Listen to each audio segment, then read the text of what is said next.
यार अनुराग हम तो शादी नहीं कर सके सीरियसली। अबे आपके पास 2 चक्का बो में भरा खातिर तेल पैसा तक आपके पास नहीं बटे। पता नहीं हमसे फ्यूचर में कैसे रह भाई। बस इतना सी बात। आओ बताई कैसे रहा भाई।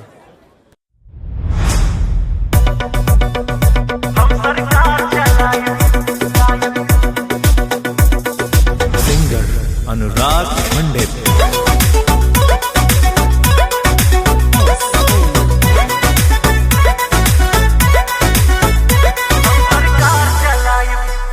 हाँ गांव से बाहर बेमिसाल एक बंगला बना ही, आरी बाउंड्री घेर के अंदर पेड़ लगा ही।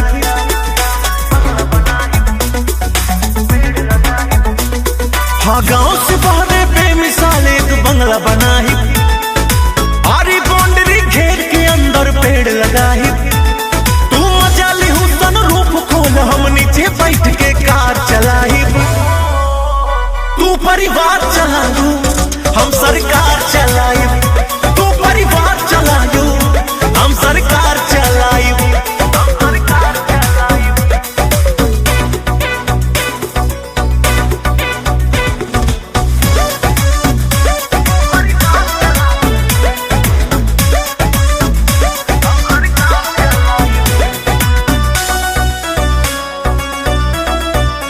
हाँ हो ये बात प्यार वही वाली मारब अंगुर से हिले वाली। शादी के दिन बाजे तरतर बदरे में तान बीस दुही नाली।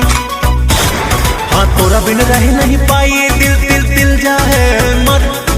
केहू के बताओ आंख दिखाइयो हमसे जाए डर।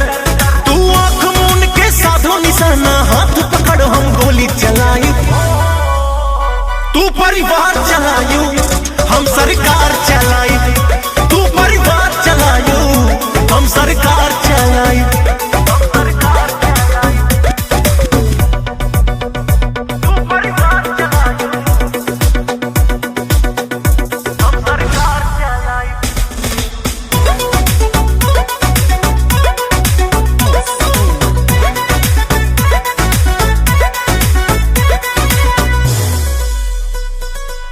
पंडित अनुराग न दे है गाली, लेके आई है रोज नया लाली। बाली मंगबू तो साथ मिले झाली, तिलक चढ़ावे तो हर पापा आवे खाली।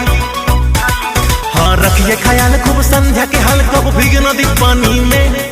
रब सीना लेके ताने जैसे बॉर्डर पे जवान अच्छे आए न जवानी में। तू जीवन में संगीत भरा हम गाना गाई हुक लाइन उठाई। तू परिवार चलायू हम सरकार चलाई।